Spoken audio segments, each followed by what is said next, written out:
اللہ نے قرآن کریم میں مختلف جگہوں پر، بہت سی جگہوں پر اتنا زور کسی اور عبادت پر نہیں دیا جتنا نماز کے اوپر دیا ہے۔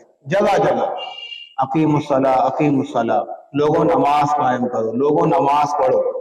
قد افلح المؤمنون الذین هم فی صلاتهم خاشعون، وہی لوگ کامیاب ہوں گے جو اپنی نمازوں کے اندر خشوع رکھیں گے، دل سے نماز پڑھیں گے، حضور قلبی کے ساتھ نماز پڑھیں گے، اللہ کو سامنے رکھ کر، اللہ کا ذہن اور دل کے اندر تصور کر کے نماز پڑھیں گے، کسی اور چیز کا خیال دل کے اندر نہیں لائیں گے، اللہ تعالیٰ ان کو کامیاب کر دے گا۔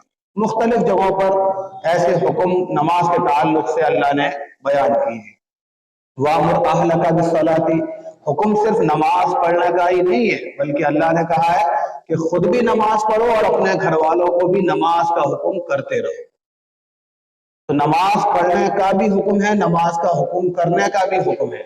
گھر والوں کو تنبیہ کی جائے کہ ہاں تم بھی ہمارے ساتھ نمازیں ادا کیا کرو۔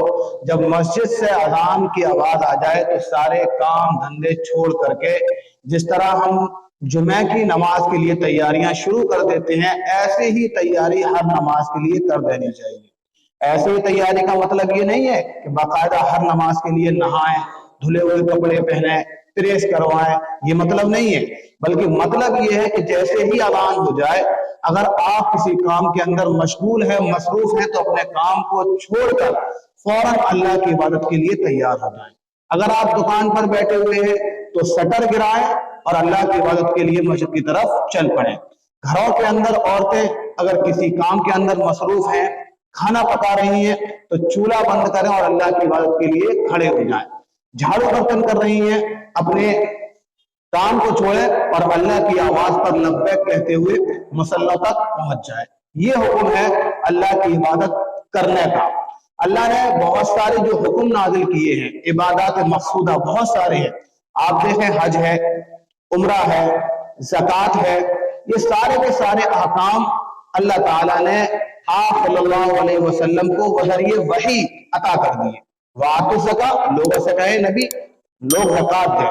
وَأَتِمُّوا الْحَجَّ وَالْعُمْرَةَ لِلَّهِ، لوگوں سے کہیں اگر استطاعت والے ہیں، اللہ نے مال دیا ہے تو حج بھی کریں اور اللہ کے لیے عمرہ بھی کریں۔ لیکن جب اللہ کو نماز جیسی عبادت دینی تھی امت کو، پیارے آقا صلی اللہ علیہ وسلم کو نماز جیسا ہدیہ دینا تھا، تو آپ نے وحی نازل نہیں کی، آپ نے وحی نہیں بھیجی، آپ نے کہا سبحان الذی اسری بعبدہ لیلا من المسجد الحرام الى المسجد الاقصی۔ آپ صلی اللہ علیہ وسلم کو خطاب ہوا کہ اب آپ کو یہ نماز جیسی عبادت زمین پر نہیں دی جائے گی، اب آپ چل کر ہمارے پاس آئیے، معراج پر آئیے، یہاں آپ کو عبادت دی، یہاں آپ کو نماز جیسی عبادت دی جائے گی۔ تو ساری عبادتوں کو اللہ تعالیٰ نے بذریعہ وحی آپ صلی اللہ علیہ وسلم کو عطا کر دی، لیکن جب نماز کا نمبر آیا تو آپ نے کہا کہ آپ چل کر کے ہمارے پاس آئیں، کیونکہ یہ اہم عبادت ہے، ساری عبادتوں میں افضل عبادت ہے۔ روایت کے اندر آتا ہے کہ نماز ایسی عبادت ہے کہ بندہ اسی عبادت کے اندر اپنے رب سے زیادہ قریب ہوتا ہے، سب سے زیادہ قریب ہوتا ہے۔ آدمی روزہ رکھتا ہے، صبح سے لے کے شام تک بھوکا رہتا ہے، اس پیریڈ میں، صبح سے لے کے شام تک کے پیریڈ میں انسان خطائیں بھی کرتا ہے، غلطیاں بھی کرتا ہے، اس کے ذہن میں اللہ کا تصور نہیں ہوتا، آتا ہے تھوڑی دیر کے لیے ختم ہو جاتا ہے۔ انسان حج کرنے کے لیے جاتا ہے، حج کا احرام باندھتا ہے، سفر پر نکلتا ہے، اس کو خوشی ہوتی ہے کہ میں حج کے لیے جا رہا ہوں، عمرے کے لیے جا رہا ہوں، لیکن اللہ کا تصور کہیں نہ کہیں غائب رہتا ہے، کبھی کبھی آتا ہے اور اوجھل ہو جاتا ہے۔ لیکن نماز ایک ایسی عبادت ہے کہ جب بندہ مسجد کے اندر داخل ہوتا ہے تو اللہ کا تصور اس کے ذہن کے اندر رہتا ہے۔ جب نیت باندھتا ہے، اللہ اکبر کہہ کر کے ہاتھ باندھتا ہے، تو اس کے ذہن میں تصور ہوتا ہے اور وہ زبان سے اقرار کر رہا ہوتا ہے کہ ہاں اللہ ہی سب سے بڑا معبود ہے، اللہ سے بڑا کوئی نہیں ہے۔ جب نیت باندھ لیتا ہے تو اس کی تعریف شروع کرتا ہے، سبحانک اللہم و بحمدک و تبارک اسمک و تعالی جدک و لا الہ غیرک، اللہ کی تعریف کرتا ہے۔ پھر شیطان سے پناہ مانگتا ہے، اعوذ باللہ من الشیطان الرجیم، میرے رب شیطان مردود سے میں تیری پناہ چاہتا ہوں، مجھے اپنی پناہ میں لے لے۔ بسم اللہ الرحمن الرحیم، میں تیرے نام سے جو تو سب سے زیادہ مہربان اور رحم کرنے والا ہے، میں تیرے نام سے اپنی اس عبادت کو شروع کر رہا ہوں۔ اب جب وہ قرأ شروع کرتا ہے تو پڑھتا ہے الحمدللہ رب العالمین، تمام تعریفیں جتنی بھی دنیا کی تعریفیں ہو سکتی ہیں کس کے لیے؟ للہ رب العالمین، اس اللہ کے لیے ہے جو سارے جہانوں کا پالنے والا ہے۔ اور جہان کوئی ایک نہیں ہے، بہت سارے جہان ہیں، ہر ایک جہان کے اندر ایک نیا جہان ہے۔ تو ساری تعریفیں اس رب کے لیے ہے جو تمام کے تمام جہانوں کا پالنے والا ہے۔ یہ سب سے پہلے انسان تعریف کرتا ہے۔ اگر اس تصور سے نماز پڑھی جائے جو میں آپ کو بتا رہا ہوں، اگر بندہ نیت باندھے الحمدللہ رب العالمین پڑھے زبان سے اور یہ تصور کرے کہ ہاں واقعتاً اللہ ہی کے لیے ساری تعریفیں ہیں، پھر کہے الرحمن الرحیم، اللہ تعالیٰ تو بے انتہا مہربان اور رحم کرنے والا ہے بغیر کسی فرق کے، ہندوؤں کے ساتھ، مسلمانوں کے ساتھ، کرسچین کے ساتھ، سارے لوگوں کے ساتھ، سارے تیرے بندے ہیں، سب کے ساتھ تو رحم کرنے والا ہے۔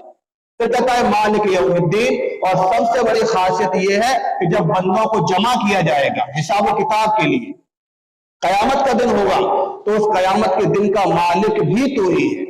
سارے بندے تیرے سامنے حاضر ہوں گے، ایاک نعبد و ایاک نستعین، ہم تیری عبادت کرتے ہیں۔ یہ بندہ اقرار کرتا ہے اپنے رب کی معبودیت کا، ایاک نعبد، ہم صرف تیری ہی عبادت کرتے ہیں، اس طور پر کہ ہم جانتے ہیں کہ تیرے سوا کوئی اور عبادت کے لائق نہیں۔ وَإِيَّاكَ نَسْتَعِينُ، ہم جیسی بھی عبادت کرتے ہیں، ٹوٹے پھوٹے سجدے کرتے ہیں، ٹوٹے پھوٹے رکوع کرتے ہیں، ہمیں پتہ نہیں ہوتا کہ ہم کیا مانگیں، بس ہم اتنا جانتے ہیں کہ تو ہی ہماری مدد کرنے والا ہے، تیرے سوا کوئی اور نہیں ہے جو ہماری مدد کر سکے۔ یہ بندہ اقرار کرتا ہے اپنی زبان سے، پھر آگے دعا کرتا ہے اپنے لیے اہدنا الصراط المستقیم، اللہ تعالیٰ جو بھی گناہ مجھ سے ہوئے ہیں، جو بھی خطائیں ہوئی ہیں، میں ان خطاؤں سے معافی چاہ کر کے بس تجھ سے سوال کرتا ہوں کہ تو مجھے صراط مستقیم پر قائم فرما دے، سیدھے راستے پر چلا دے۔ اور راستہ کیسا؟ صراط اللہ، اہدنا الصراط المستقیم صراط الذین انعمت علیہم، وہ راستہ جو تیرے نیک، صالح اور اچھے بندوں کا راستہ ہے، ایسا راستہ کہ تیرے بندے جن کے اوپر تو نے انعام کیا اور ایسی ہدایت سے ان کو نوازا کہ جب وہ تیرے راستے پر چلے تو اس طریقے پر چلے کہ کوئی چیز ان کو ڈگمگا نہیں سکی، اور تیری رضا تک پہنچ گئے، تیری خوشنودی تک پہنچ گئے، غیر المغضوب علیہم ولا الضالین۔ اور سب سے آخر میں دعا کرتا ہے کہ میرے مولا ایسی ہدایت اور ایسی صراط مستقیم سے ہمیں عطا فرما دے کہ جہاں نہ ہم گمراہ ہو سکے اور نہ ہی تیرے غضب کے تحت آ سکے۔ جو گمراہ ہوئے ہیں، جن پر تیرا غضب نازل ہوا ہے، ان سے ہماری حفاظت فرما دے۔ جب بندہ اس تصور کے ساتھ نماز پڑھتا ہے تو نماز پڑھنے کا ایک الگ ہی مزہ ہوتا ہے، ایک الگ ہی مزہ ہوتا ہے۔ آپ کو محسوس ہی نہیں ہوگا کہ ہم نماز کے اندر کھڑے ہیں یا رب سے باتیں کر رہے ہیں۔ نماز کو جو افضل عبادت قرار دیا گیا ہے وہ اسی طور پر کیا گیا ہے کہ بندہ نماز کے اندر نیت باندھنے سے شروع کرتا ہے رب سے باتیں کرنا، اور سلام پھیرنے تک رب سے باتیں کرتا رہتا ہے۔